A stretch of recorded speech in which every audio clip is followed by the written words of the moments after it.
Maligayang pagdating sa mahiwagang mundo ng Maplewood. Samahan si Lily at ang kanyang tapat na kasama na si Max habang nagsisimula sila sa isang hindi malilimutang pakikipagsapalaran na nagtuturo sa atin ng tunay na kahulugan ng pagkakaibigan at pagtuklas. Sumisid sa enchanting tale na ito kung saan ang bawat hakbang ay puno ng pagtataka at kagalakan. Huwag kalimutang mag-like, magbahagi, at mag-subscribe para sa mas nakaaantig na mga kwento. Panimula sa Maplewood. Sa quaint village ng Maplewood, na nakahimlay sa pagitan ng mga gumugulong burol at isang kumikislap na ilog, nanirahan ng isang dalaga na nagngangalang Lily. Dahil sa kanyang maapoy na pulang buhok at pusong puno ng pangarap, kilala si Lily sa kanyang pagiging mapagsapalaran at mabait na kalikasan.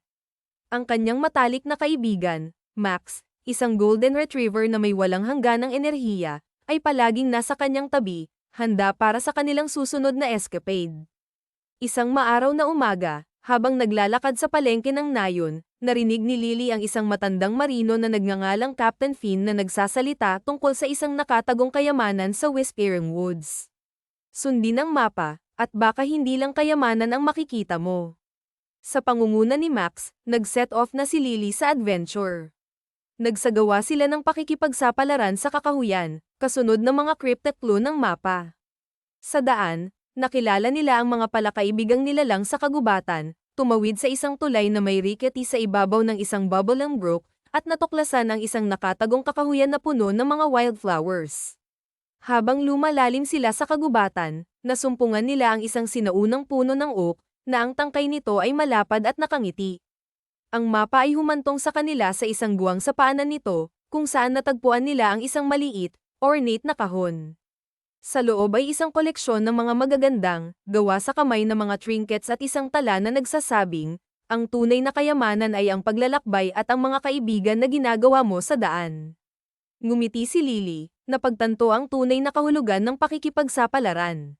Bumalik sila sa Maplewood na may mga kwento ng kanilang paglalakbay, na nagbibigay inspirasyon sa iba na maghanap ng kanilang sariling mga pakikipagsapalaran. Mula sa araw na iyon, si Lily ay naging isang kwentuhan, na nagbabahagi ng kanyang mga pakikipagsapalaran at hinihikayat ang mga taga-nayon na galugarin, mangarap, at pahalagahan ang mga bono ng pagkakaibigan. Tuwing ikinwento ni Lily ang kanyang kwento, hindi niya inaalala ang mga bulong ng kagubatan at kayamanan na natagpuan nila, hindi sa ginto o hiyas, kundi sa gitna ng kanilang mga pakikipagsapalaran. Salamat sa pagsali sa amin sa kaakit-akit na paglalakbay na ito.